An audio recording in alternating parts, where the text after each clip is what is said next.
Hey, legends, and welcome to episode 3 of Harder to Kill, where myself and coach and fellow Spartan Michael Stuart break down different stuff week to week for you guys and teach you how to get harder to kill. And we've gone over running mechanics, we've gone over breathing in the last couple of weeks. This week we're talking all about work capacity, which is something that both of us have had a little bit of experience with. We're going to share that with you today. Mick, how are you, man? Mate, great. Had an awesome day today. So yeah, loving it. Good to be here too. Good to hear, man. It's we're super close to each other as far as where we are in Australia. So if it's a good day here, it's a good day there. The sun's shining, mate.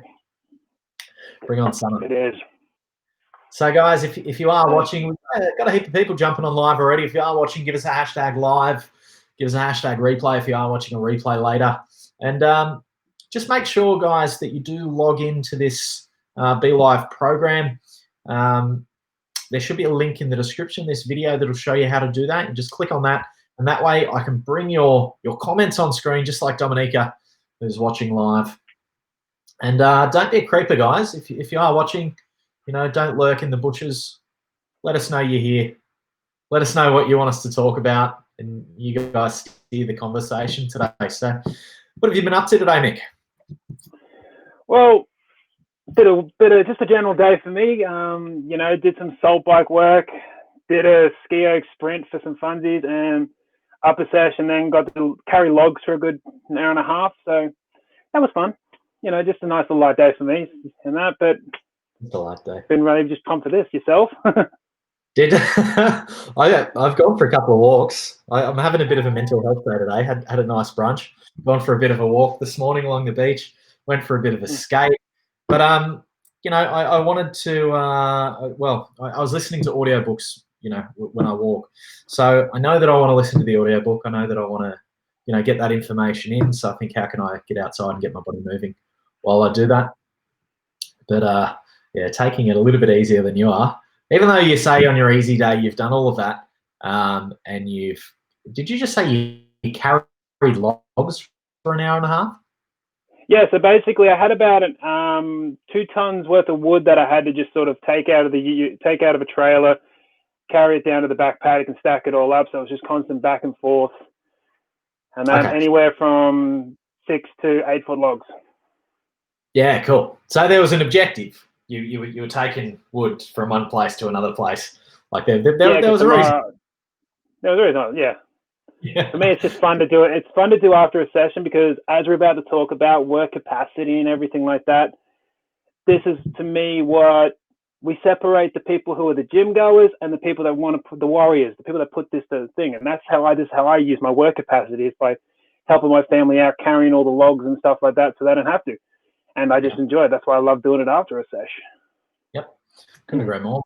And we are going to get into what the definitions of and how people usually define work capacity, and then the way that we're talking about it.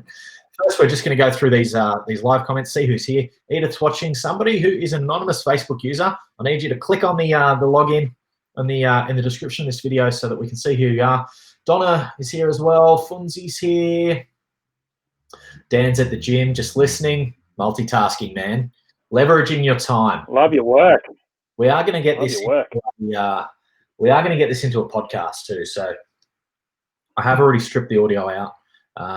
We're just going to put it into the complete audio format. I'm going to do the same with chat with Matt as well, because I've had a couple of people ask for it. Corey's here live as well. Darren's here.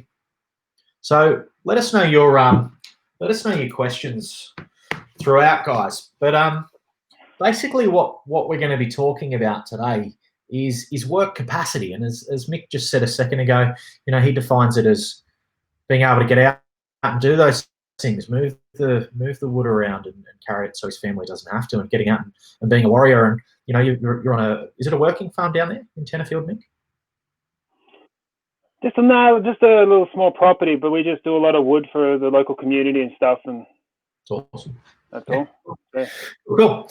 If you come from like a fitness background, you'd probably have a bit of a different, I guess, way that you'd classify work capacity. And It's basically the total amount of work that you can perform, recover from, and adapt to. So as coaches, when we talk about work capacity, we're often talking about how do you add more sets, how do you create more stimulus, how do you create more progressive overload so that your body can adapt to more and more stimulus, right? And this certainly has its place if you're strength training or if you're powerlifting or bodybuilding. This work capacity is really important. It's an important way to create progressive overload. But we're Spartans and we sort of live by a different set of rules, and we often get out and hit crazy fucking events. We get out and hit like ultras and hurricane heats and trifecta weekends, and we need to. Our bodies need to be ready for a different sort of stimulus. How would you define work capacity, Mick?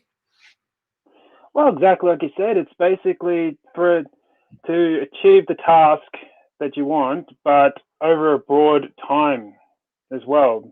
Is like increasing volume recovery. Like, so take the perfect example for everyone is for the Spartan weekend coming up. That is a great idea of work capacity, because you don't just have, and as people say, it's not just the achieving of what you're performing, but it's the being able to recover and be ready to perform again and again in such a short window. Like for some of the guys and that, it's going to be a lot of not just the 3 races. They're going to try and do the hurricane heats and stuff like that as well. I mean, I know I'll be running the hurricane heat, so it's going to be still a different work capacity. But yeah, work capacity to me is that the idea of building repetition and time over time, so you can go longer, but keep that output at a very higher quality too. Yeah. So. Yeah, definitely, and it's one thing that I guess, a lot of coaches take this minimalist training model. What's the smallest amount of training I can do for an effective result, and that sort of works depending on what you're training for. But ultimately, you need to train for your goals, and if you are training, for the best 100-meter sprint time that you can get, your training's going to be different for if you're training for a 12-hour hurricane heat. And a lot of people will train for a Spartan and they'll go into the gym and they'll do like a CrossFit style workout, or they'll do a F45, 45-minute HIIT workout, and they think that's going to prepare them for a 5-hour beast. And it's just not the reality. You see these guys out on course who are pretty fit, for short durations. They'd probably kick my ass in a CrossFit workout. But you get them out on course for a long time and they buckle and they break. So how do you train for this longer distance stuff, Mick? What's the answer? Well, if you are in those sort of facilities, the best start is let's start with the capacity itself, the aerobic capacity, the thing that fuels us. And that instead of let's take a traditional CrossFit workout where you're doing if you wanted to build, you've got the Macho Man, which is 3 reps of push power cleans, front squats, and jerks in a single minute. You keep going until you can no longer. To build your work capacity in that, you've got the idea of actually trying to recover after each and continue that output.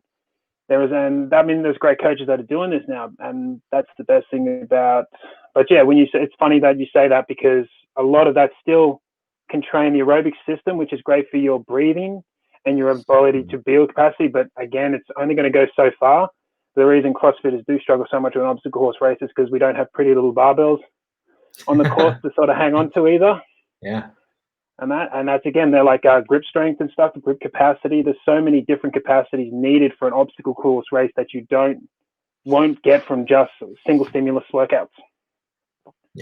Yeah, I couldn't agree more.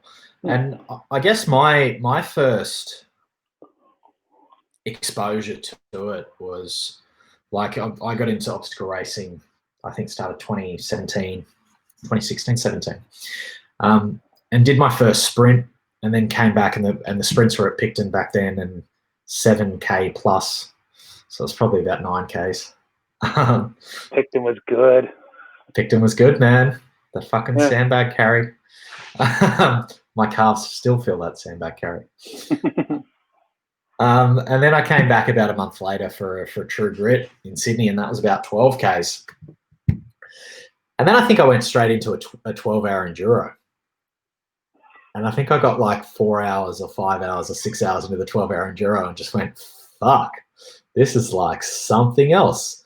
Like you're just having to sustain that output over a long period. And it's really a very different way. It's a different type of fitness. And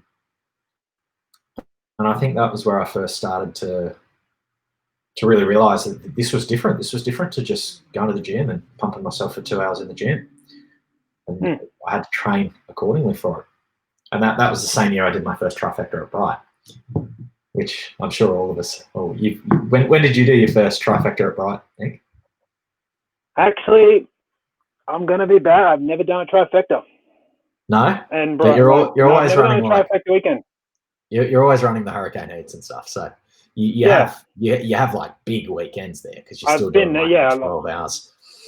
Yeah. Well, as I said, like even the Gold Coast is going to be a big one for me because I've got the 12-hour, then going into the Ultra, then I've got the 4, and then I'll finally get the rest. So I'm looking at my capacity's got to go from Friday morning through till about 11 o'clock Saturday night.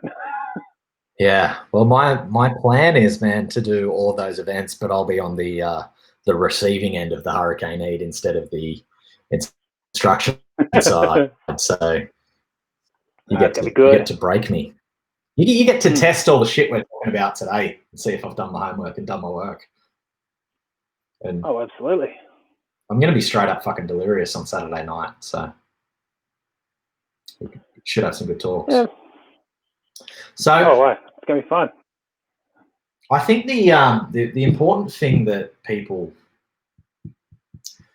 need to realize about work capacity is you have to do it in stages, right? You can't just go from 0 to 100. And that's the same with anything in fitness.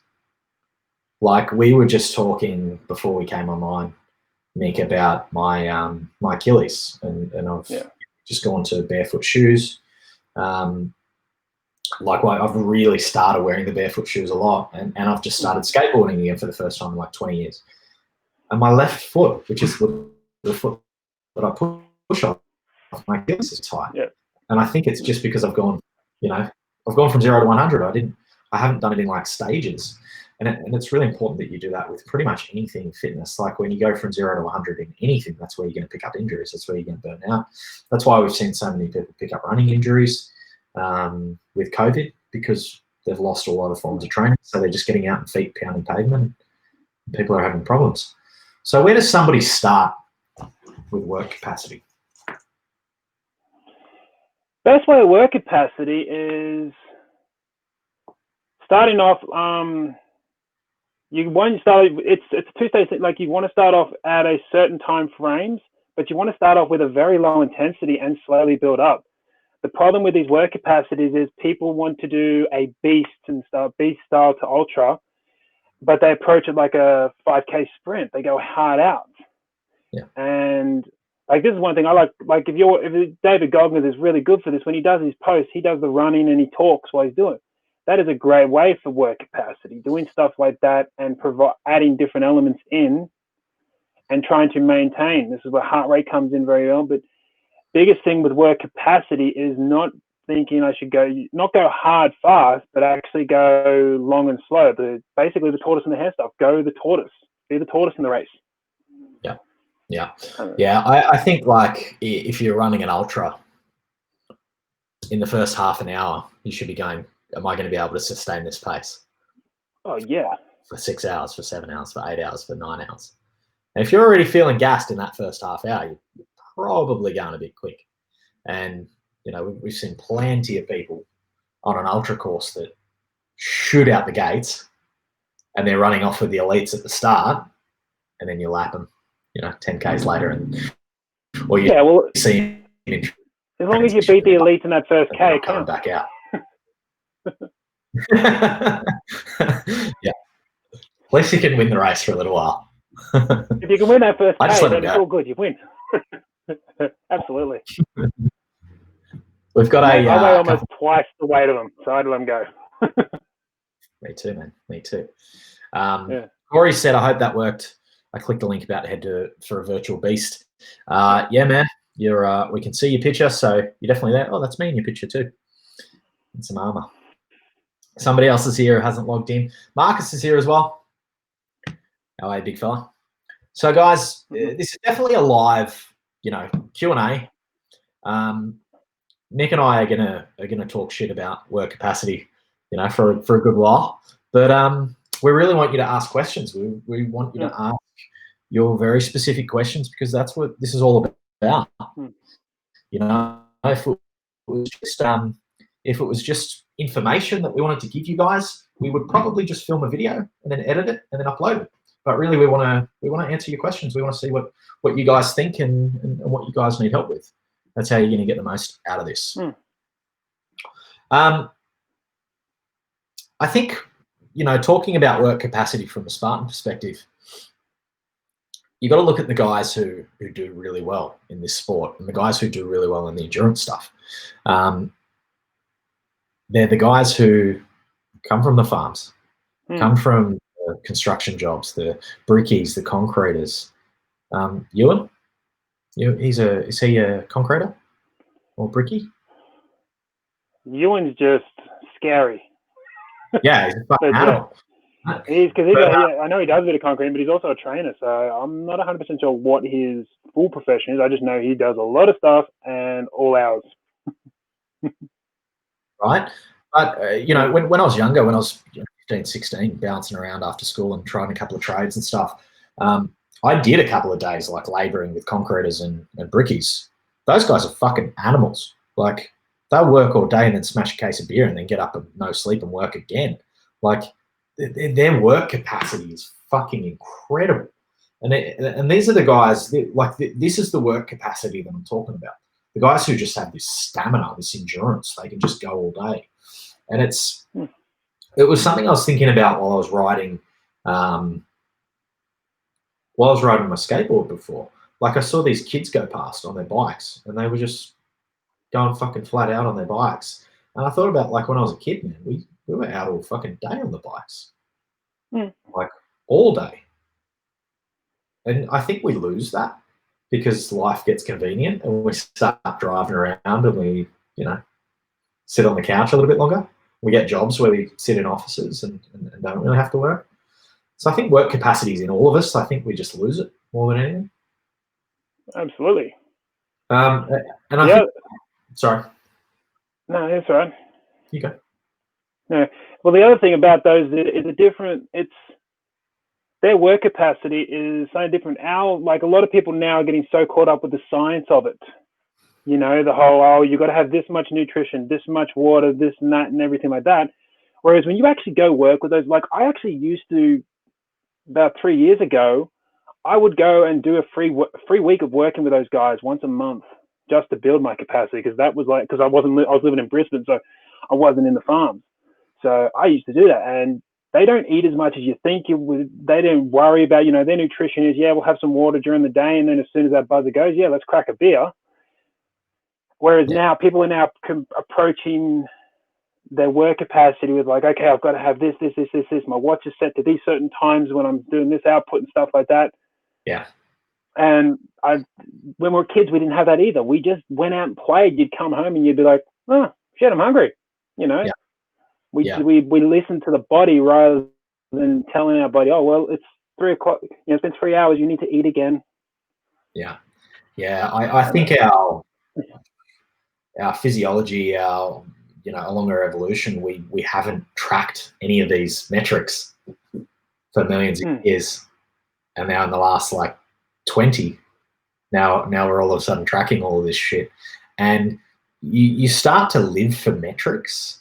Like, you start to think, I did 10,000 steps yesterday, so tomorrow I have to do 10,001. And you get in this, cycle where you're always trying to beat your metrics and you stop listening to how your body feels, right? Whereas what you said about the work capacity at the start was, it has to feel good. You're talking about Goggins when he's running along doing his videos. He's running at a pretty easy pace for him if he can talk and film a video. Like, sometimes when I'm out doing live videos and I'm walking up a hill, I get out of breath. Like you can't. It's very hard to talk and exercise, and that's a really good way to know that you're in a pretty good zone, right? And I'd say you and I, when we ran our ultra in Bright, and we would run together for 4 or 5 hours, we would have been able to hold a conversation for most of that. Yeah. You know, there was walking, running, and at any point, I don't think either of us were really looking at our watch, except to know the time. How far have we gone?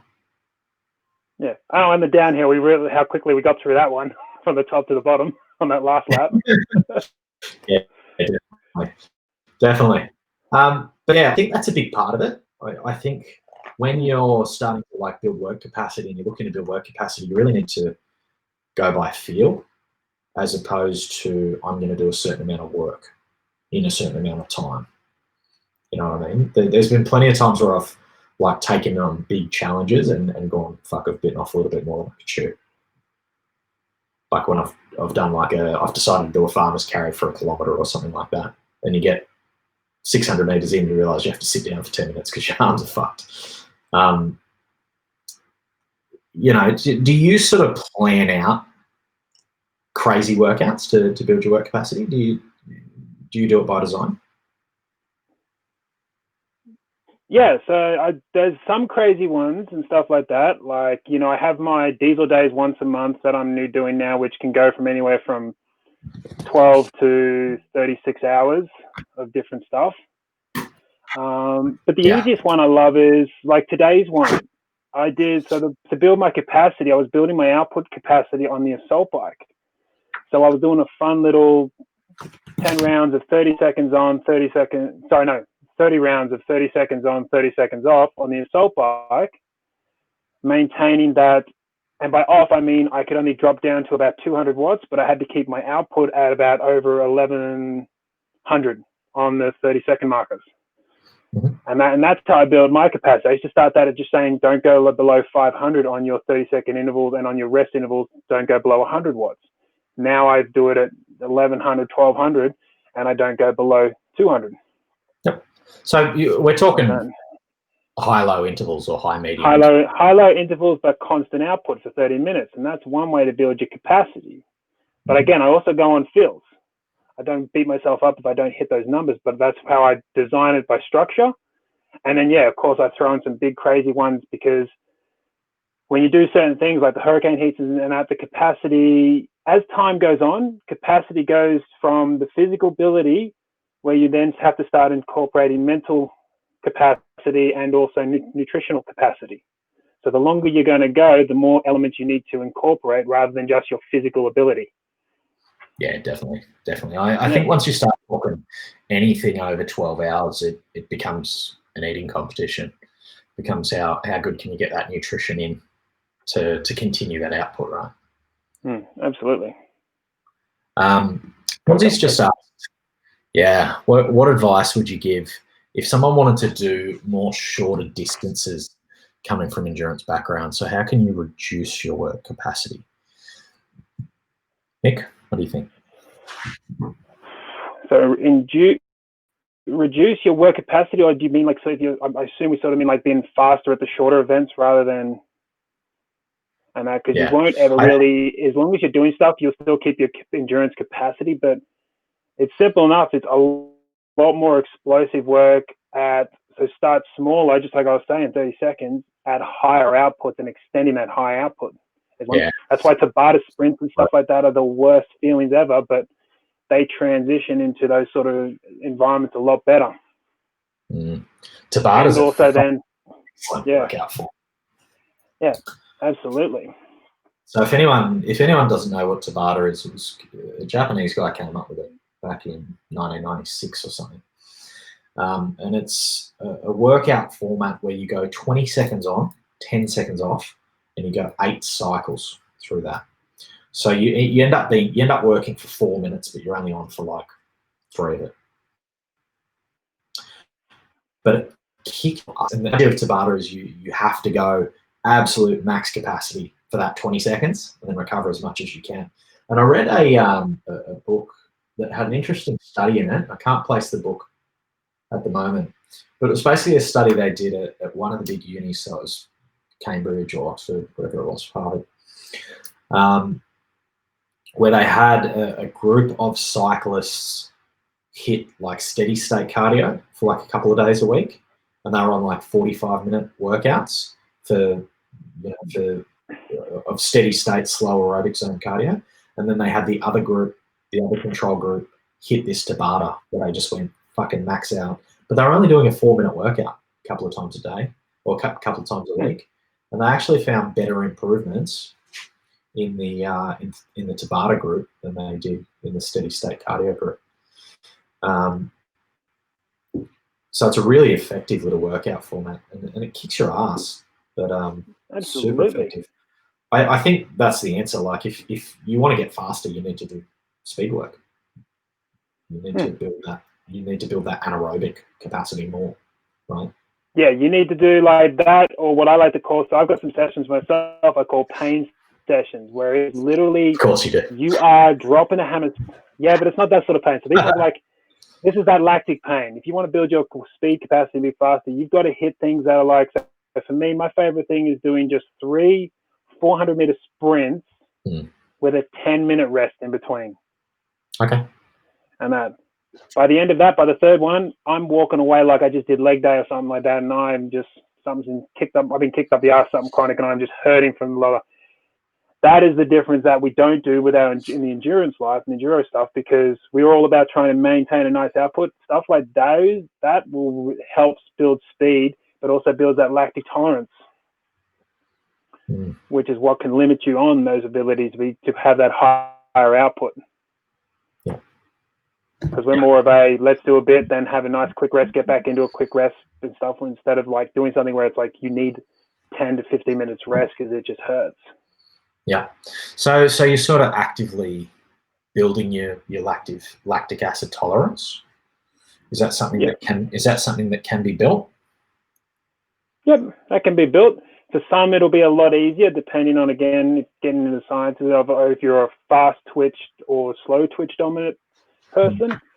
Slow twitch dominant will find it's a lot easier. They'll be able to maintain their 90% a lot easier, but the fast twitch will hit 90% a lot quicker, but they got to really tolerate that lactic outburn a lot more.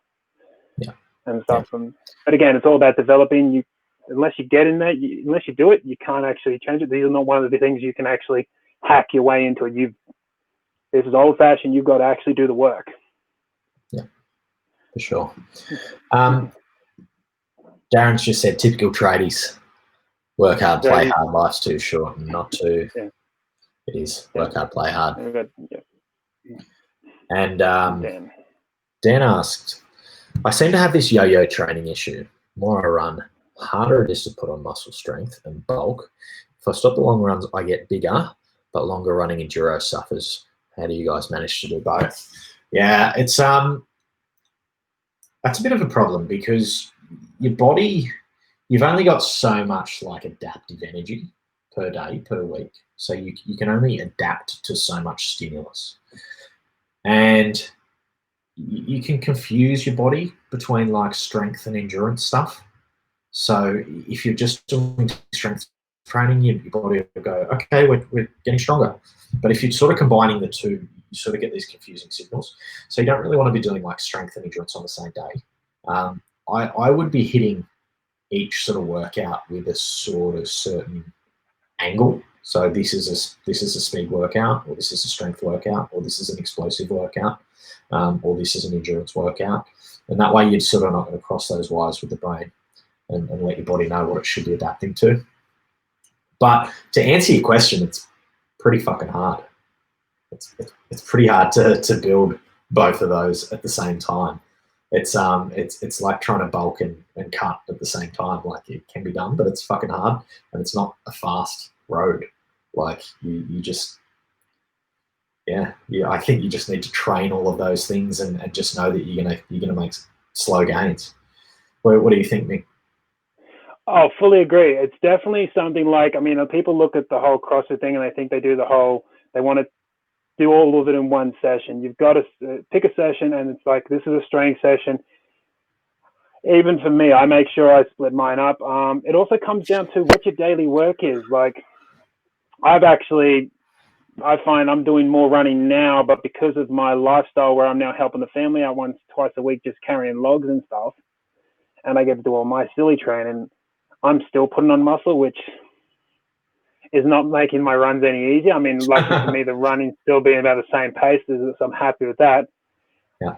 And that, but yeah, it's just more of you do have to, instead of trying to flip your body and do this whole confusion stuff and throwing it all around the place, you need to be like, hey, right now, look at your training and be like, okay, for this next 6 weeks, I want to put a little more muscle on. Okay, well, let's have 3 strength or 4 strength sessions, followed by maybe 2 running sessions.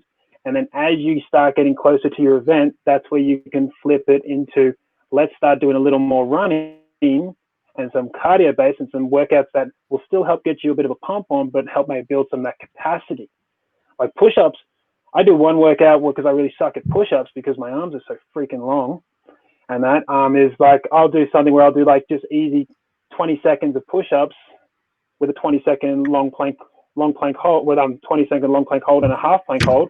And I'll repeat that just for 5 minutes. That way I still develop my chest, my arms and everything, but I'm now developing it to an aerobic capacity. Yeah. Yeah.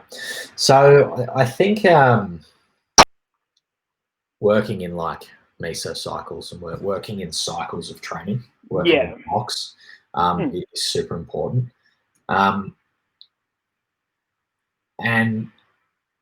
it's a lot easier to program that as well. So where I tend to go, with when your client starts with myself training for obstacle racing, is we'll always start them with a fit test, and we'll go where are they at, where are they currently at fitness wise, and then we work out what they need.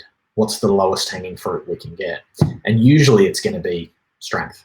Usually it's, if somebody starts in obstacle racing, they're probably not a great runner and they're probably failing a lot of obstacles. So I go, what's the better of the two? Making them a fast runner and they're still failing a lot of obstacles and doing a lot of burpees, or getting them through the obstacles better?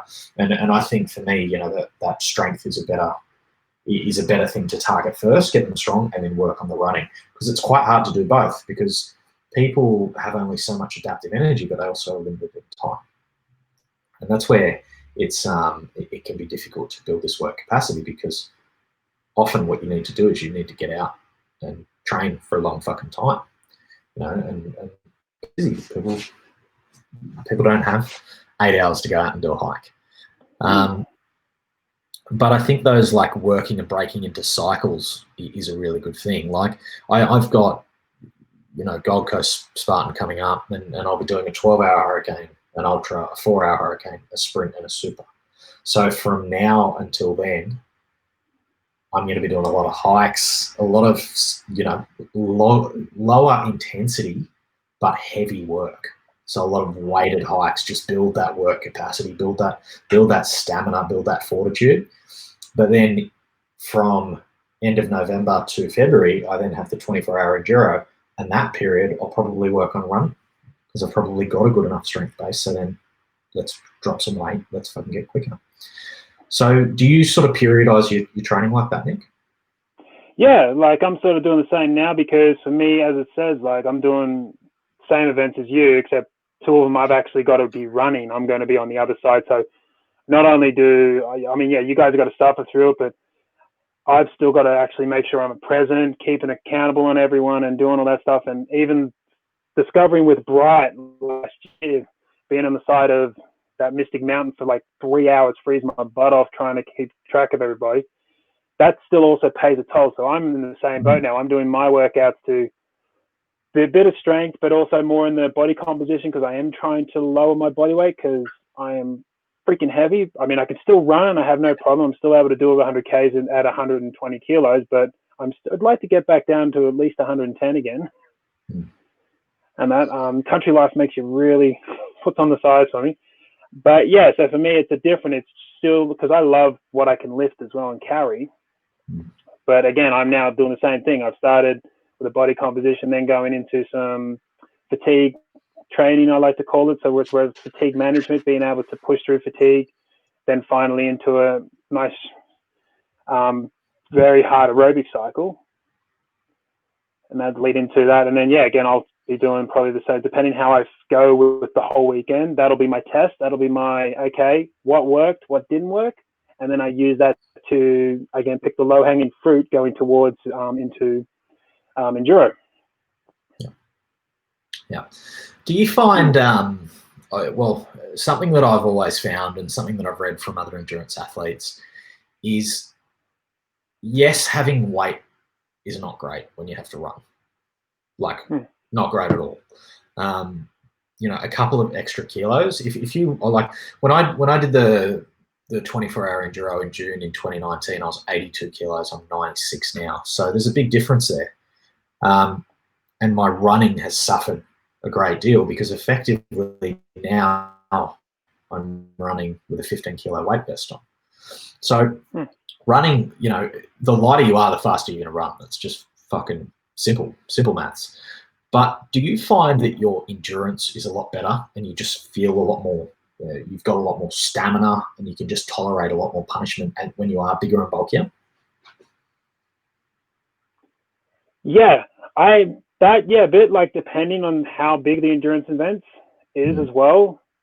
But I also find I look at it as I call it body armor because I feel a lot more protected. So for example, when I had the ultra down up at Ivory Rocks back in those days, I remember one time running behind Roy and this other guy, and me and this guy behind Roy, we both fell behind him. Now I fell down this bloody, and it was a rocky shape, like it was rocky and roughy as. I fell, bounced, scraped, and then just jumped and kept going. Whereas he was out. The other guy that fell at the same time as I did, he was out because his structure wasn't strong enough to take the force of anything else. Yeah. And again, I've got no delusions. I'm not going to go into a race thinking, hey, I'm going to win this and kill it. I will try my best. Of course, I want to be up there as close as possible. But to me, I'm all about a compromise of where I want to be after the race. Where do I want to be outside? Yeah. Do I want to be a lot lighter and so I can win podiums? Or do I like the fact that I can go run a 50K obstacle course race, have a friend call me up saying, hey, I need you to carry something for me, help me move. Yeah, okay, I'll be over there in a minute. Give me a chance to get changed. Yeah. And stuff like that. I couldn't agree more, man. Ultimately it comes down to your goals. You know, me as what I do, we train people online, and I travel to a lot of events. You know, the reason I started this business was so I could travel and so I could obstacle race, and I do back to back weekends. So for me, being a little bit slower but being able to bounce when I do fucking fall over or, you know, recover faster, I find that having a little bit more bulk and a bit more size serves that. And I think that's sort of the mentality I take when I train most people for obstacle racing as well. You know, we'll start you with the strength, because that way if you fall off a wall, you're not going to break. You know, we're about longevity and being able to get through a race. You know, most people who are obstacle racing are not career fucking athletes. They're not there to win prize money. They're just there to have a crack and see what they're capable of. So I would rather than be a little bit slower but a lot more durable and be able to get to more events and complete more obstacles. So I think having that extra size, you know, definitely does help as far as longevity and how much punishment you can cop. Not to mention, like some of the most difficult obstacles everyone talks about is either like picking up a stone or having a sandbag carry up a hill. That's where having that extra muscle mass to drive and punch through. I mean, I used to love the old Spartan days when you had some really heavy, you had to do a double sandbag carry and stuff like that. That was my jam at that point. You'd see people having a hole and rest, and it'd be like, yeah, I got two, let's just go for a walk and have some fun. That was like the good times. Yeah, me too, man. I love the carries because we just chuck a ball on your shoulder and take it for a walk, and it doesn't really stress me out. But it comes at a cost. It comes at a sacrifice. You're gonna be a little bit slower. So I think, like, when we talk about this work capacity, it's important to understand that you need to have a look at what your goals are and what you want to be able to do and train accordingly for that. And that plan is going to change. Like, I've got guys who we get onto podiums and they're very different to, say, a 55-year-old who comes to us wanting to run their first race. Like, we're going to prepare those two people differently. Andrew's just asked a question, which is definitely super important. How do you balance work capacity with recovery? I've seen a few people burn out. Too much push, not enough time for recovery. Any recovery tools you use to help with recovery, nutrition, yoga, breath work, HRV, which is heart rate variability, to find the right balance, especially after a brutal workout. I think first off, Mick covered it before, and I definitely agree. Listen to your body. Turn your fucking watch off. Train by feel. Stop training to metrics. And I did see Andrew ask this question. I think you responded to it after last week. He did ask about HRV, and I think you suggested the Aura ring, which I definitely agree with. They're excellent for tracking that. How do you track your recovery? So me, I've got a simple system. I did go through that whole thing where I wanted the Whoop and everything like that, and I hated it because wrist stuff is about 75% accurate, and some that's tracking me there with all the grip work I'm doing, it is going to be way off. All Ring's really good because there's less activation in the finger to play with the irregularity. But ideally, I took a big switch of trying to get away from metrics and just how I feel. So if I wake up and I feel, okay, I'm a little bit banged up, I'm feeling a little sense, okay, I'll do some breath work. Then when I go in, I use my warm-up as my test. If I'm doing my warm-up and I'm just like, oh, God, this is shit, and I'm completely smoked, well, then I'm going to be like, okay, we are not doing any more than 50% of what we can put out, and just have a nice little move day where it's like tapes on, breathe in, and with the breathing, I'm doing a really casual breath. It's just supposed to be like nothing stressful, in for 4, out for 4, and that's how I do a lot of my recovery. Now, I got some hacks when I do my sleeping and everything, of course, as we're talking, tape in the mouth for when we sleep, ice water and stuff like that. But generally, when it comes to how I just listen to what my body's telling me. If I get to my warm-up and after my warm-up, if I'm not feeling good, I know that I'm not 100%, so I've got to dial it back to how I feel. Because sometimes we're just a slow starter for the day, and sometimes we wake up and we're ready to kill it. But until you go through the movements, you don't know. So I never settle on saying I did used to track heart rate, but then I didn't like the idea of getting the point saying, oh, it says I'm under recovered, but I feel good. I feel pretty good. Yeah, I think it's important that, all of these metric trackers and everything that keeps, our steps and our fucking heart rate variability and this ring, so the Aura that we're talking about, it's got all this like circuitry inside it. It tracks your body temp overnight, how many breaths you're taking. Ultimately, it's a sleep tracker, but it will track things like your heart rate variability, which is a really good indicator of how your recovery is going. And I love tech. I love tech. I've got a lot of tech stuff. That's really what I spend my money on. I've always got the latest tech stuff. And for me, the Aura's been really interesting because sleep was something that I was never super conscious about. Like I was never super conscious about what was affecting my sleep. I just sort of wake up and go, well, that was shit sleep. Or I wake up and go, well, I feel good. Whereas now, I don't use the Aura as a way to guide my behavior so much. I almost use it as a way to confirm my suspicions about what's my behavior. So like I'll wake up and I'll go, oh, fuck, I'm not feeling it today. I don't feel as good as I should. And I'll go into the app and I'll check the metrics and I'll go, yeah, I had a bad sleep. I was up during the night. Why is that? And then I can look at what happened the day before or the night before and make sure I don't make that mistake again. So I think like as a guide for that, it's really cool, but ultimately it's not going to work any better than like a sleep journal. So exactly the same as what you said, Nick. Like I'll go to the gym and I've got a big workout planned, and if I don't feel it, I'll just do mobility or I'll do recovery or I'll, instead of jumping on the assault bike or jumping on the rower, I'll jump in the pool and do some lower impact stuff. So I think it's super important that you listen to your body, and that's where as I said before, it's really important that you don't get stuck in this continual cycle of self-improvement with the metrics from your tech. I think you should use it to, I guess, substantiate the way that the natural signals that your body's telling you, rather than be guided by the tech to make decisions. Do you wear any tech now, Mick? I've got my Fenix that I use for when I'm running and stuff, and I use a heart rate strap when I want to follow my heart rate for certain movements. Yeah. But no, I really try to get away from the tech. I did have the Oura Ring but the problem with that for me is because of all the cold therapy I do, I sleep so extremely warm. Oh yeah. And that, yeah, like it's to the point that if I'm home, if I'm not out away for a week or something, and I'm actually home, my wife says it's like a hot water bottle's right next to it, it's a scorching heat in that. Because my body because that also goes off like your thermoregulator as well. Yeah. I would find my readings would say you just had the worst sleep. But like I had the best sleep.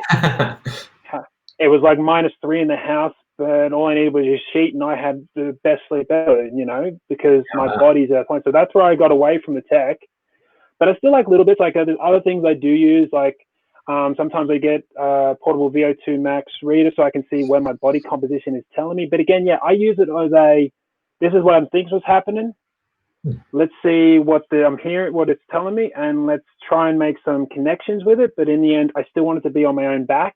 I want it to be on what I feel and what I go, because when it comes down to a race day, when it comes down to a bigger endurance event, you're not going to be out there going, all right, I'm currently doing this. So this is saying that my tech is on this. I've got my breath monitor, and it's now saying I'm currently burning fat rather than sugars. You're going to go and feel. Otherwise, you're going to be wasting so much time trying to read everything. And you're going to miss a turn. Next, you're on a different course, and you miss the cut for the ultra. Yeah. So yeah, that's about as much as the tech I get now. I'm more into the tech that's sort of like salt bikes and freezers. A freezer's probably as technical as I'm getting at the moment. So you do too much ice bath stuff, and you actually broke the Oura Ring. You're an outlier.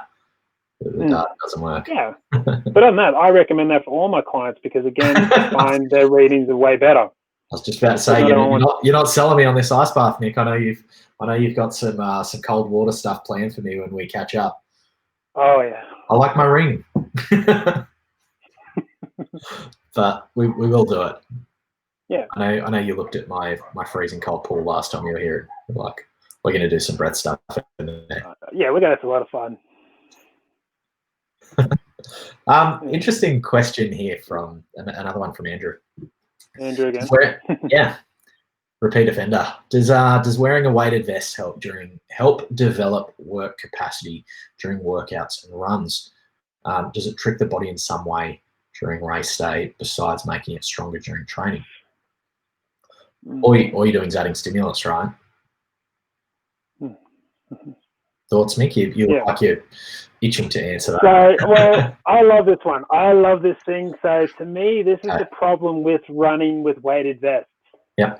There is I don't get me wrong, I love running with a weighted vest. I love running with a heavy pack on me thing. But the problem is it doesn't actually develop you in your running capacity, because when you're running at a heavier weight than you're used to. Now, as you said, you were 80s and now you're in the 90s. That didn't just happen. You didn't suddenly go one day, went to sleep, the next day you were 90s running. That slowly developed of a kilo's added on. So that's why you can run it as your body weight goes up. But when you slap on a weight and then start running, unless you have the ability to change your running mechanics slightly, it's actually going to cause more damage, because that force is now more than what your body's used to. I love them more for body weight exercises and stuff like that, squats, push-ups and everything like that, jump squats and all those sort of things. They're great. They're really great for that, to increase instead of having to go buy more weights and everything. That's awesome. I love them for that. But when it comes to running, when people are usually running at their 160 beats per minute and then they put on a weight vest, they're now running at 160 beats per minute with a lot more force behind it. And this is where you can actually see a lot more injury coming from it and stuff. Yep. If you're gonna go the weighted section, you're better off like what you do. You pack, march, and go for a walk, and that unless you know like with your running. Yeah, I think it's a different objective, and I think there's certainly a way that you can run a little bit safer with weight. Like if I throw a heavy sandbag on during a Spartan race and I'm running, my cadence skyrockets. Like I take much smaller steps. I'm on my feet less amount of time. Your whole biomechanics change. I soften the knees a lot more, so that my body absorbs a little bit better. You run a little bit differently. I'm not a huge fan of running in a weighted vest, but I love getting out with a weighted vest or a weighted pack and doing hiking. But I think the objective's different. I think absolutely. Yeah, I think you've got to look at what you're looking to do. So, is a weighted vest good for building work capacity?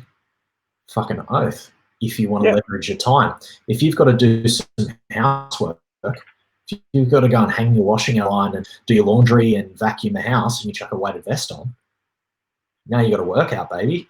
You know, now you've added some stimulus, and now you can actually build a little bit more strength and stamina. You're going to be using a lot more energy. You know, if you go out for a hike, one of the reasons that I take weights out and weighted vests, and we did a hike last week, and tomorrow I'll be at obstacle session up at Mount Cotton, but I'm going to start doing these hikes every week now that I'm sort of situated up here on the Gold Coast, and I'll just load up the car with all my weighted vests, and there'll be like 5 weighted vests in there. The reason I do that is because I want to scale the experience for everyone that's going with us. So if somebody's not super fit and they're on the hike, we won't give them a vest. But, you know, I started the hike last week with 30 kilos on, about 26. And I actually ended up taking it off about 2 Ks in, or I dropped some of the weight out of my pack because I bit off more than I could chew, because I hadn't done a weighted hike for a couple of months, and my fitness level, my capacity had dropped. And I knew that I'd just bitten off more than I could chew. So, you know, I let the ego go. I dropped the weight. I got through it. And, I listened to my body. But the reason we throw, and the reason I throw that weight in, is to create more stimulus in the time that I'm out there. So how do I scale it and make this harder? And adding weight is a really good way to do that. You've just got to be really, really careful, because it's pretty hard to injure yourself going uphill. Doing hill sprints, have you ever injured yourself running uphill, Nick? No, I'm always down. always fucking down, right? Always. Even like walking downhill with a weighted pack is a bit hectic, because you're just having to absorb all that shock. So I think unless you're a really good runner and there's a reason for it, doing a weighted run is not super smart. I think if you're looking for that stimulus, do something like a sled push. I think it's probably a safer way to do that. Or chuck some weight on and get on a step climber. What do you think? Or if you want to do tire, drag a tire behind you. Tire drag. When you run. Sled pull, sled push. Same thing, right? You're getting over, you're creating that stimulus. Another interesting thing that I read do you know a guy called Ross Edgley? Yes. Yeah, big fan. Fucking animal of a dude, right? Absolutely. So I read his books recently. World's Fittest. Oh, actually, too, because I take notes out of it. So World's Fittest.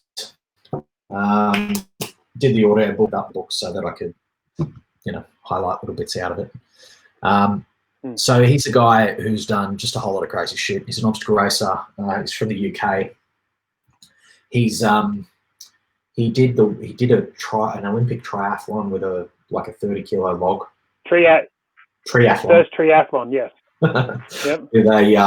With a 30-something kilo log.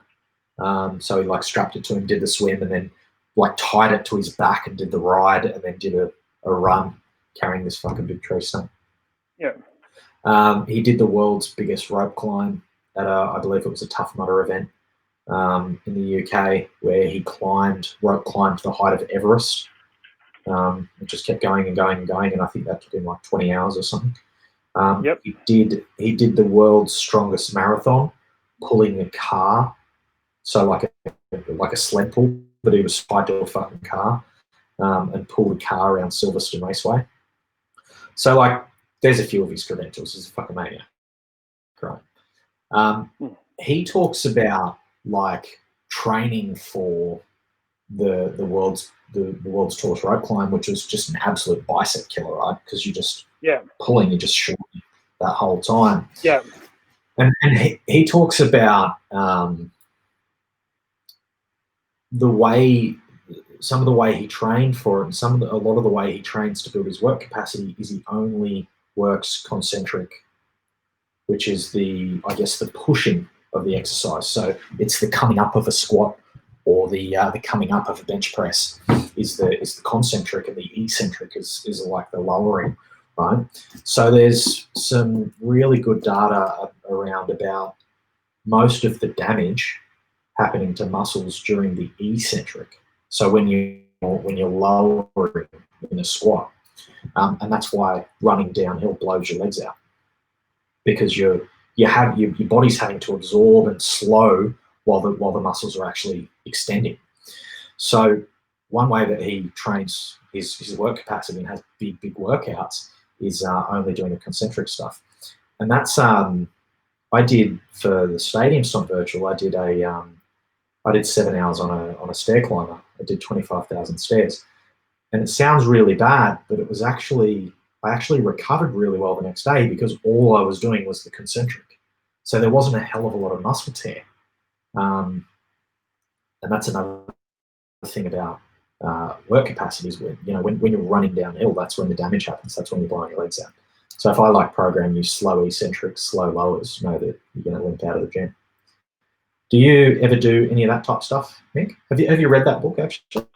Oh man, I've read that book and The Art of Resilience. I'm a big fan of Edgley. Yeah, it's good. The Art of Resilience is good too. I haven't got the actual book. I've got the audio. But yeah, that was a but yeah, I've got the book. So the Art of Resilience. I love that book. That was the Art of Resilience. He swam around. Swam around the UK. Yeah. Took him like 154 days or something. Yeah. I don't know. I just completely made that number. The best thing that he's done, like the one thing I did like was he did 1,000 Ks barefoot with a 50 kilo pack on. And right there he talks about how, he ran that, but he talked about how he had to work on a very high cadence of almost 210, 220 steps. Yeah. And that is something, so again, comes with training. But yeah, I do. So for me, I do stuff like that a lot of the times for like sled pulls with to rope. That's one thing I actually do to help build up my biceps for rope climbing and stuff like that, was taking what he did, but instead of actually climbing up a rope and then walking down boxes and stuff, I would just do like, I'd started out with 400 meters. Now I'm currently up to about a mile of where I'll just do sled pulls, walk back till the rope's straight again. Then I'll pull it in again and then walk back. That way it's all still just concentric, working nothing but the upper body. Yep. And so that way I stop the chances of fatigue happening. Great way to warm up. Great way to warm up for workouts with a sled, because it's very functional. You're going through a very dynamic range of movement. So you're talking like a bent over sort of rope where you're dragging the sled towards you. Yeah, and then from 400 meters I started out with, which was fun. That was a surprisingly, but yeah, and that's how you build up your capacity, because these things all come into play when you're doing big events and stuff. Everyone focuses on it's just the running, but the thing that taxes you more is how much energy you have to throw into a suddenly obstacle. Yeah. And that. An interesting question just came in. Somebody else is live. I haven't logged in. If you do want to ask us questions, guys, just log in at the link in the description. Marcus has just asked, would long sessions on an assault bike rower be a good idea to build capacity? If so, how long would be ideal? Yeah, definitely. Definitely. Mick loves his devil bike, don't you? Oh, it's my favorite. It is my absolute favorite. If I had to buy any one, like if you said you could only buy one equipment, I'd get that before I get weights.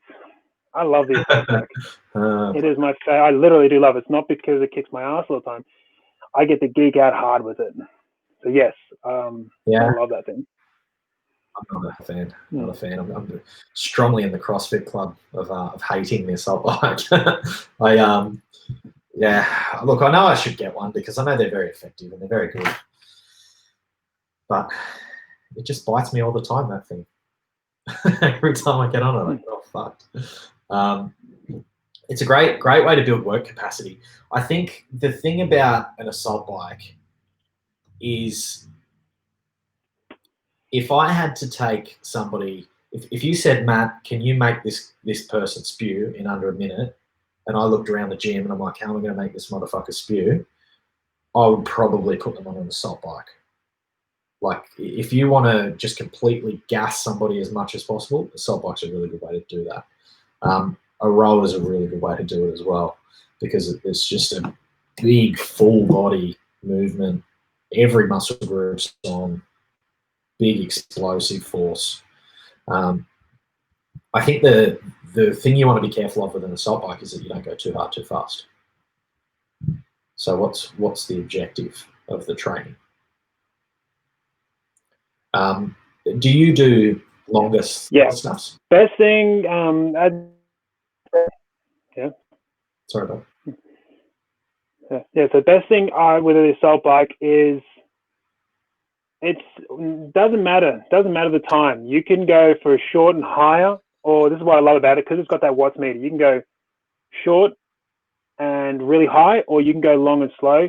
The assault bike is a really good workout for the fact is it's constant output. Unlike your rower and everything else like that, you can do the whole, because everyone knows, like, I love rowing. It's fun. I love all the cardio. I've literally spent about a year doing research on each bit of the equipment so I can know more about them. That's how much I love the cardio side of it. But when you row, you've always got that chance. When you're coming back in, it's that free time of just recovering. Just like when you're running, it's that time before the next foot touches that you've got that free little, slight little recovery.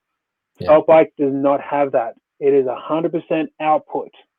Yeah, it's just and you just got to basically, it's 100%. And yes, distance. Like, I've done workouts where I've done a 10-minute stuff on the assault bike, and it has had me screaming in pain. To I've done 24 hours on an assault bike. So it's all about how you set up what output to time, if you want. Okay, the more time you got, bring down that output a bit and develop it that way. Less time you got, higher that output goes. I think another really good way is just a bike. Like, think about, like we were talking before, you know, when you're a kid, you're out on a bike all day, every day. But you lose it. You lose it because you get off the bike for a long time. But you get back into biking, and it's pretty easy to build work capacity cycling. Like, you can go out for your first ride in years and go out for half an hour and get your legs fucking cooked. But if you keep at it consistently, it's pretty easy to build your capacity, and before too long you're doing 2, 3, 4 hour rides, and your body's adapting to it pretty quickly. And I think the reason for that is there's no impact, so your joints can take a lot more punishing. Same as the assault bike. The assault bike's great because there's no impact, so you can go really, really hard on an assault bike, but it's fairly nice on your joints, which is it's just a little harsh on the soul for some people. It just takes it out of the soul. Funzi just said Tabata on the assault bike is brutal. Yes, those are two things that should merge. Tabata. Oh, you do not want to know what I'm. You do not want to know what I'm doing next week, then. Savage. Is it a Tabata? Now I kind of do want to. It's a Tabata. It's a Tabata assault bike, but I keep going. So I'll do like the 4 minutes, then I get a minute full rest, then I do the 4 minutes again, a minute full rest, till I no longer equal the same calorie output by the end. So I've got to stay within a 5 calorie point output. Wow. How much of that is how much of that's going to be pacing? Like, I guess your first set? No, like I'm going to go with hard. Basically, it's still going to be hard as. And are you measuring the calories for the full block?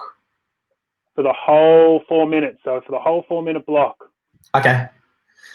Fuck. So what are you going to be on 3?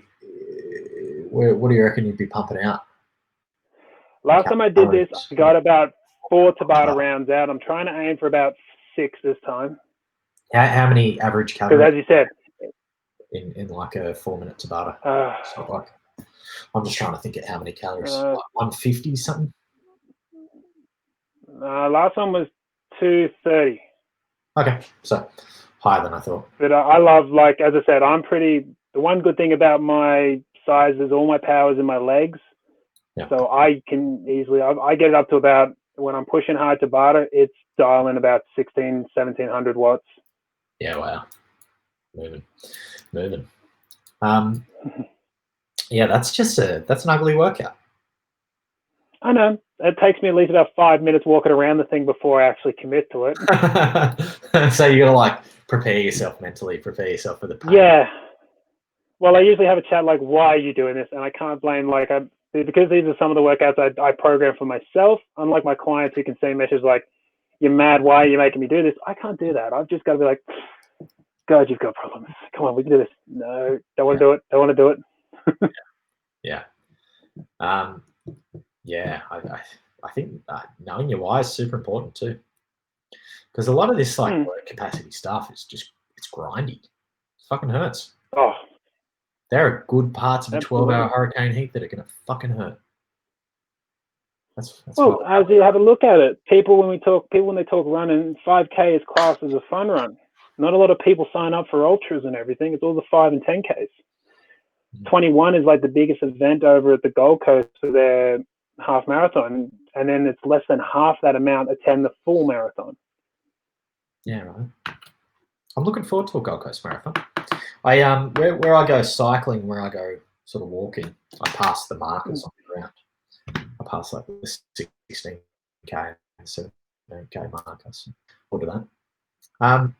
Yeah, no, Gold Coast was great.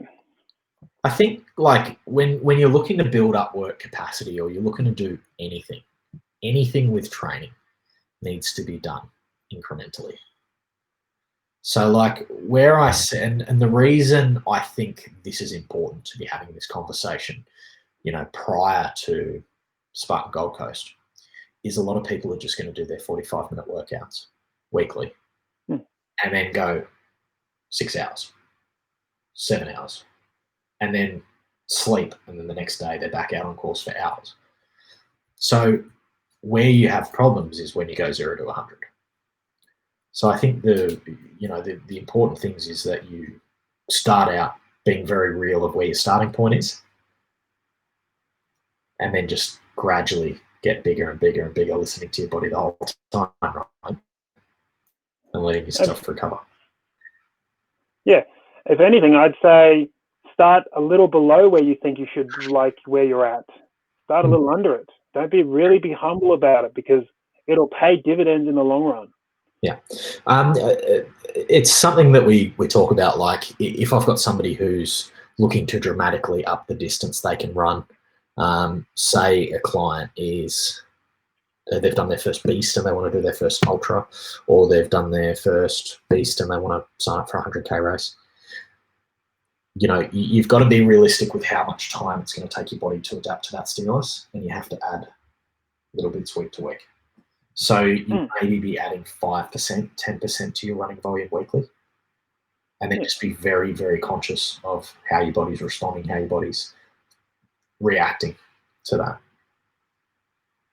that. Do you have like a formula for that you sort of work to with increasing capacity for your athletes? Yeah, so same sort of thing. I love the story of like Milo the Bull. The kid who carried the calf. Milo the Bull. I love that. That is strength training at its base. That is general training at its purest. Adding just that little bit. Yeah, run us through the story, because it is a good story. So the story is this kid basically had a calf, and every day he carried that calf to to the town from his farm. And as the calf became a big bull, he became this indestructible, huge, strong human, a great work capacity. And that is every day. Like, it's like how, you know, your hair, you don't notice your hair's grown, how long it is, until you're suddenly like, whoa, I'm going to need a haircut. And it's the same thing with strength training, same with work capacity. You want to start out with just a little bit and add a little bit more each time. And that's my whole philosophy is based on that as well. Is like when I give my clients and stuff, it'll be, it's just either depending on their time parameters and stuff like that. It might be we increase distance or we increase output and stuff like that, but only 10%, 15 at the most. But that's a very outlining, high adaptive like person. But 10% of it, whatever you're wanting to improve on, either time, output, volume, the best way to go. Yeah, manageable bites, and that is a good story. Is that is that Greek mythology? Milo and the bull. Yep. World's strongest man. Matty Probes loves the assault bike, and Corey, I'm terrible at going. I'm terrible for still going. Waiting for him to do the 500 calories for the sprint. There you go, Matty Probes. You have a challenge. 500 calories on the assault bike. Take a screenshot, send it to Nico. Corey said I'm terrible for going 0 to 150, not even 100. Yes, Corey. Half of my battle is slowing you down, Corey. Which can be a big thing for a coach, being able to tell and get clients to take their foot off the accelerator, because your body needs rest. You can't go 100 k's an hour all the time because you'll fucking break. How many times did you break before you learnt your lesson and started listening to your body, Mick? I was a slow learner. I'm still learning with parts. I'm not as, because I'm also one of those people that like I don't push. My braking is always trying to find that wall and then try and bash heads and see who's going to come off second best. Yeah.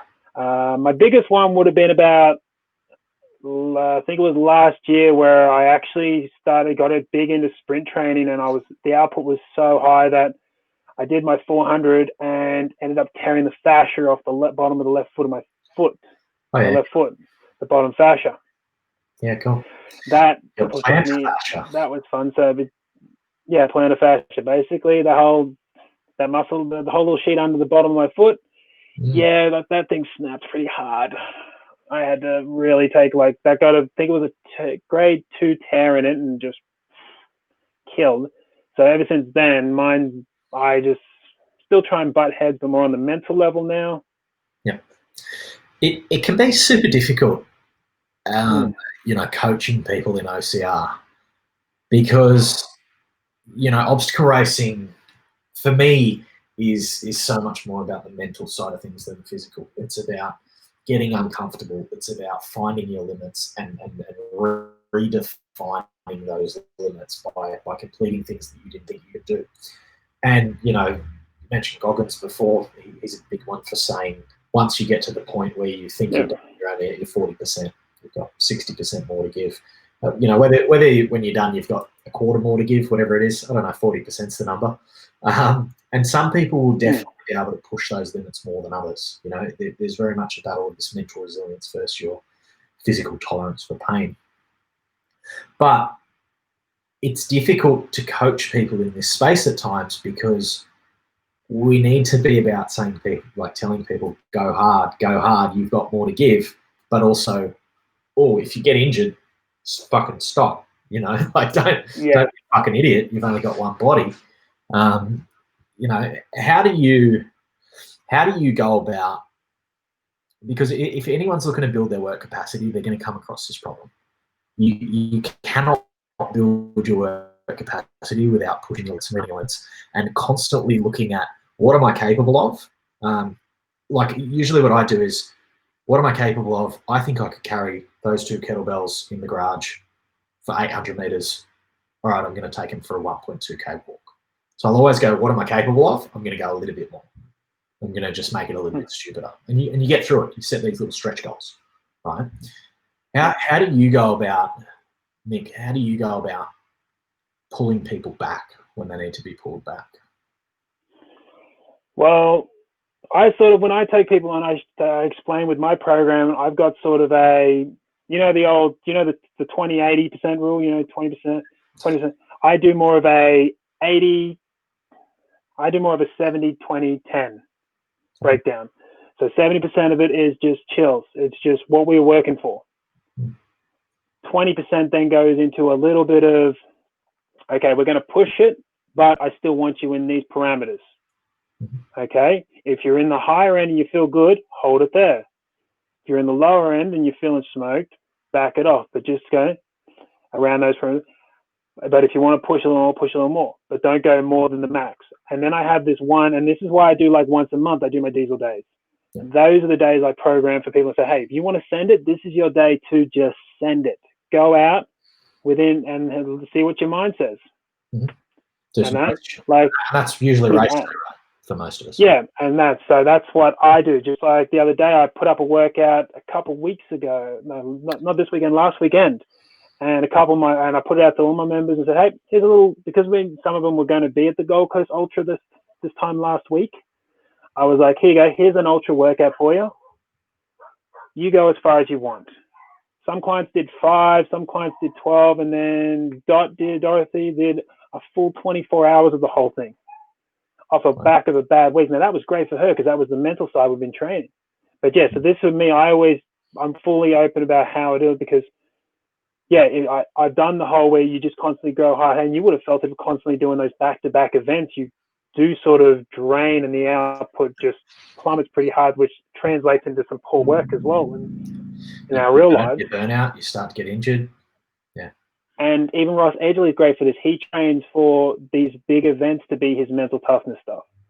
He doesn't do all the crazy, and that's what people, if you want to go this sort of way, it's like you'll learn more about yourself doing the base work, the foundation and building, and then having just these little moments of let's send it rather than the traditional, if it ain't painful, it ain't working, let's send it every day and bury us in a hole twice as fast. Yeah, definitely. I think we're capable of some amazing things, and I think if you think you've found your limits, you're wrong. You can always find your limits. You will never find the edge of your genetics, ever. You've always got more to give, but you have to respect yourself as well. You have to respect your body, and think what's my objective here. You know, if you're an athlete and you're doing this for money, and you think you want to go for a few good years on a podium and a few good years of prize money, you might be doing stuff a little bit crazier. But if you're somebody who just wants to find their limits and get out on their first super, or get out on their first beast, or get out on their first ultra, you got to respect your body and maybe know that you're going to be doing things a little bit slower if you're going to be doing it a little bit longer. You need to respect that you need to recover. You need to respect it's going to take your body time to adapt to the stimulus. Because we've been talking for a good while, Mick, and we are trying to keep these episodes relatively short. Let's give people three takeaways. You come up with 3, and then I'll come up with 3. Three takeaways for people building their work capacity. First, okay, 3 takeaways: be humble in it, and that trust in the process and start light. Don't pig out, only add a bite at a time. Don't fully try and take the whole meal out straight away. Mm-hmm. Just increase volume and listen. Finally, listen to what your body's telling you. It knows what's happening before you do. Yeah. And any other device before any other device will. Yeah. Bit at a time and listen to your body. Yeah. Okay. Yeah. Now I have to come up with 3, and you took 2 of mine. My bad. That's okay. I'm going to give people some actionable, I guess. You've talked on some very theoretical stuff for that. I'm going to give people a couple of actionable ways. So definitely you need to be humble. You need to listen to your body, all of those things. One of the things that we said before was running in a weight vest is probably not the smartest thing, But a weight vest is a really good way to add stimulus into your everyday activities. If you're going to go and walk the dog, and you're already walking the dog, my dog is fat and lazy. He's actually not super fat, but definitely lazy. Like, I think we ran 100 meters once and he just sat down. He's like, we're not doing this anymore. So, I don't get a lot out of walking the dog. It's just a walk, which is great for itself and great for its mental health. But if I throw a 30-kilo weight vest on, all of a sudden walking the dog, quite difficult. You get a few Ks away from the house and you go, this 30 kilos is a bad idea. But you have to make it back to the house, right? So find ways to leverage your time with work capacity. Find ways to make the things that you're doing every day more difficult. Park the car further away. Put a weight vest on. Put a weight vest on while you're doing the housework. And you'll find that these things will just build. These things will build. Your stamina will build. Your ability for punishment will build. And how we're talking about, this work capacity is like the diesel days, like you said, Nick, which is, what a diesel day, where'd that come from, that term? That's actually a term a guy I follow, Brian Tosh, does, because he's a big Navy SEALs, and I tried to come up with my own little version. I was like, no, it just sounds what it is. It's just gone. I just parents like that. So to me, it's my own little diesel days I now make for myself. Yeah. And that because yeah, and it's just every now and again a crazy day, like a crazy day that you just throw something. Once a month. Yeah. So I guess those diesel days are really good. I think if you're going to do something like a diesel day, and it's obviously difficult to do right at the moment, especially if you're in Melbourne and you're on restrictions. But if you're in Sydney, if you're anywhere else in the country or anywhere in the world, get out for hikes, get out in nature. Combine a few things at the same time. Go for bushwalks. Chuck a little bit of weight on. Add the stimulus. Try and find ways to make them difficult. So don't just go for a walk where you're going to feel pretty easy. Or if you do a bushwalk and it's relatively easy, your heart rate didn't get too high, make the next one more challenging. So get out in nature, because that's just really good fucking advice, and we don't do this enough. You should be trying to get outside. The other thing is make it social, if you can. If you're going to get out and you're going to do this type of long, slow, hard stuff, try and find some crazy fuckers to do it with you. Because, I've certainly had hurricane heats and stuff, and Nick, you'd agree with this, where you want to quit. Like, if you're on your own, you might even quit, but you don't, because you're part of a team and you're part of a group, which is one of the things that make hurricane heat so amazing. But if you can, try and suffer with other people, because they will, they will lift you up. And I find one of the things that I love about OCR is I'll get out onto a course and I'll just motivate people and lift people up, and it actually makes you feel better. You forget about the suffering you feel. It's sort of working on the same level as music, making exercise easier when it really shouldn't, because it just makes you feel better. So make it social. Yeah. Anything else to add, me? No, I think that's it. I think we banged on. Yeah, we spoke a little bit more shit than normal today. So Corey's just said, keep it up. Past halfway on my nasal breathing beast. Fuck yeah, man. So he's doing a whole beast today, nasal breathing. Corey's one of my clients. We're working on his cadence as well. So he's taking the stuff I'm saying and he's actioning it, and he's getting results. Nothing better. It's actually the stuff you told me first. And it's good. It's good. Be more coachable. And if you don't have a coach, be your own coach. Start reading shit. Start getting books. If you're ever after book advice, ask either myself or Mick. We're both nerds. We both read a lot. Oh yeah. So if you don't have a coach, be your own coach. All right, guys. We'll wrap it up. We'll wrap it up there for another week. And we will get this podcast eventually, so you guys have the audio. Anything else to add, Mick, or you want to close it off? That's everything. I'm loving all the chats and everyone sharing this. So keep it up. This is great. Yeah, cool. And we'll let you guys know what the topic's going to be next week. And yeah, thank you for joining us for another week.